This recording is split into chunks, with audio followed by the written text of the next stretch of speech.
ザルくんです。今回宇宙ステーションのプラモデルを作るにあたって、もちろん電飾も大事なんですが、やはり映画で印象的なのはこの宇宙ステーションが回転しながら登場してくるところなんですよね。したがって今回はいかにこの宇宙ステーションを回転させるかっていうのを優先していきたいと考えています。回転させる方法はいろいろあるんですが、水平に回すのは台を普通に回せばいいだけなんですが、じゃあ垂直に回したい時にどうするかっていうのを考えた時に、プラモデルをどうやって台に固定するかっていう問題が出てきます。この中央のパイプ部分に、軸を通してですね、その軸に沿って回転させるっていう方法を今考えています。こういった支えを使って、中央に固定して本体を回すというような方法ができないかということで今考えています。今回宇宙ステーションを回転させるにあたって、まず動力部分をどうするかというところなんですが、カメラの機材の中に電動雲台っていうのがあります。ここで固定をして、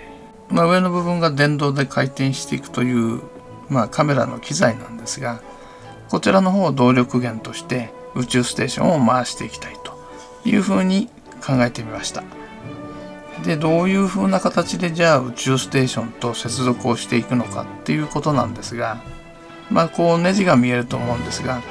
カメラ用の機材ってこの4分の1のネジと8分の3のネジっていう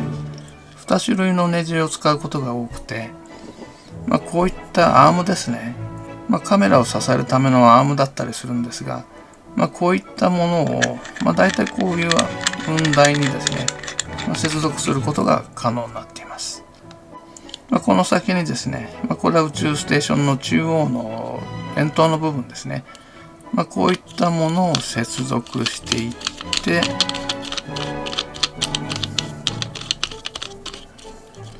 で、宇宙ステーション自体を回転させていこうというふうに考えてみました。で、こちらの軸の方の取り付け方なんですが、こちらの方もですね、やはりカメラ関係の、材料として、こういった8分の3から4分の1インチへ変換するネジっていうのがあるんですが、これをこういった金属パイプの中にですね、ネジを切って、で差し込んでいくと、こんな感じですね、差し込むことができるんですが、なおかつこれをですね、この円筒形の中にはめ込んでいくというふうにしてあります。で、このパイプの方の作り方なんですが、まずはこういった長いパイプですね。Amazon なんかで1本1000円ぐらいで売ってる若干高めな材料なんですが、このブレードの部分をパイプに当てて切っていくような道具ですね。こういったパイプ切りっていう道具があって、そんなに高くはないんですけど、これを用意して 4.4 から 4.3 センチぐらいですかねの長さに切っています。外径が12ミリですね。内径が9ミリ。そういったパイプを選んで、使ってます。そうしないとこのネジの方ですね、こちらのネジが切れなくなるんで、この太さの関係だけは気をつけてください。で、それをこういう風に切った上でネジを切っていくんですが、こういったタップっていってネジを切るための材料ですね、こういったものをパイプに差し込んでネジを切ってこちらをはめ込んでいくという方法をとっています。こういうタップ切りの道具っていうのがありましてね、タップを挟み込んで、パイプに当ててネジを切っていくわけですね。ところがこれをどんなに垂直にやろうとしてもなかなかうまく切れないんですね。で、どうしても垂直にこのネジを切ることができなかったので、こちらの外径は12ミリで同じ外径なんですが、内径が10ミリです。ね。というパイプをもう1本買って上に当てて、なおかつですね、内径が 12mm のものだと入らないんですが、内径が 12.4mm っていうパイプがあるので、これをこの補助として、つけてですね、それでタップを差し込んで切るというやり方を取りました。こうするとですね、そこそこ垂直にネジが切れるという風に、なりました。これ自体は内径が 10mm なので、要はスカスカなわけですね。これをガイドとしてこの内側の方に、なるべく垂直に、ネジを切っていくというやり方ですね。おそらく専用の機械を使わずにやるとしたら、これぐらいしか垂直にこうネジを切る方法ってないんじゃないかなと思いますが、これ以外にもいい方法あるよって言ったらぜひ教えてください。こんな形でですね、ガイドを利用しつつネジを切ったのがこちらの部品という形になります。でこちらのネジの方なんですが、一般的なネジよりも若干長めのネジを採用しています。なるべくネジの方は長い方がですね、よりブレずにつけられるという形で、つけております。これが動力部に直接つながる軸の部分という形ですね。こんな感じになってきます。それからこういったパイプを固定して、タップを切っていくような形になりますので、こういった道具もですね、今回揃えてみまし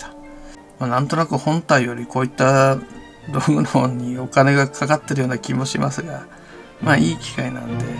いろいろと揃えてやってみました。パイプの方に穴を開けていくんですが、ちょうど円筒形の部分にピンが2つ出てるんですが、こちらが外側に寄っていて、こちらが内側に寄ってると思います。で、こちらの内側に寄っているところに、合うようにですね、穴を開けていきたいと思います。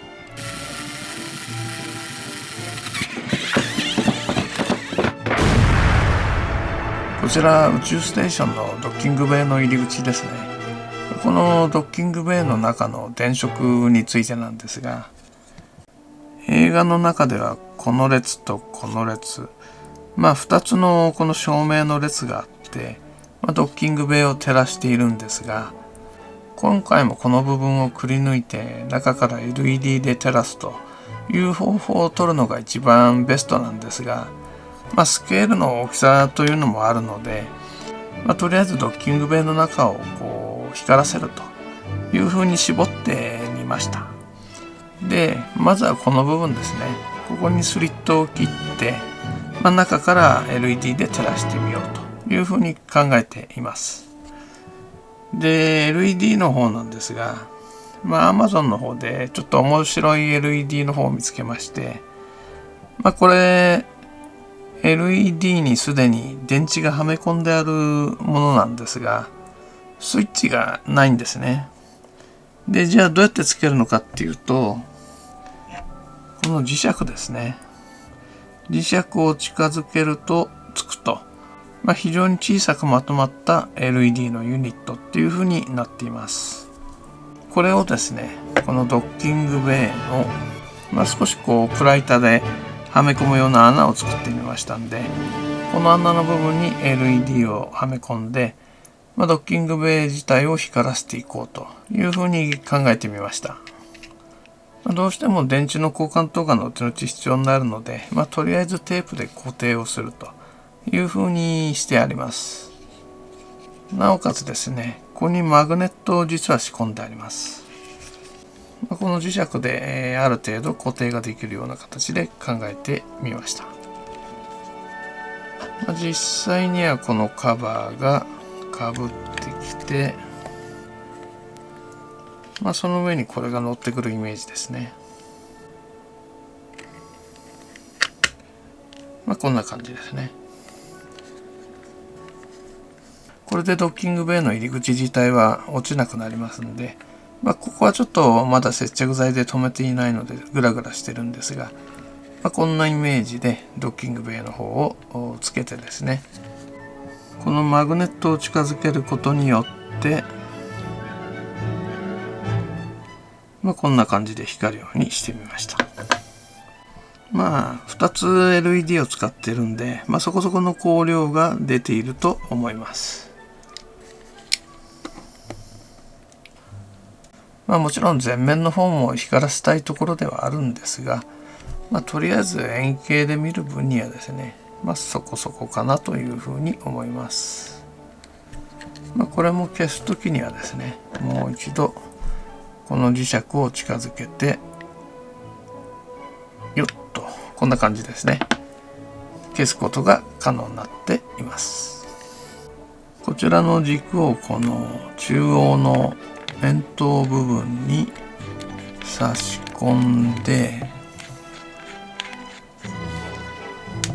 こちらの電動雲台の方に固定をします。こちらの雲台はスマホでコントロールすることができますので、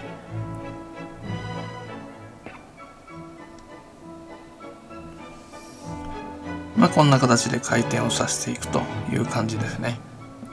これで本体の回転方法ですね、それからドッキングベイの電飾の方、こちらの方がだいたい決まってきたので、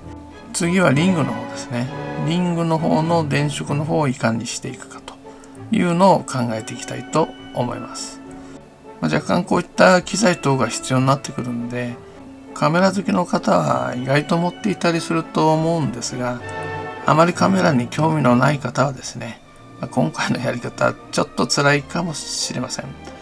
もちろん買えば手に入るものではあるんですが、カメラ好きがあるものを使って回転させていきたいというところで、今回はこういった方法をとってみました。では今回の動画は以上となりますので、また次回の動画でお会いいたしましょう。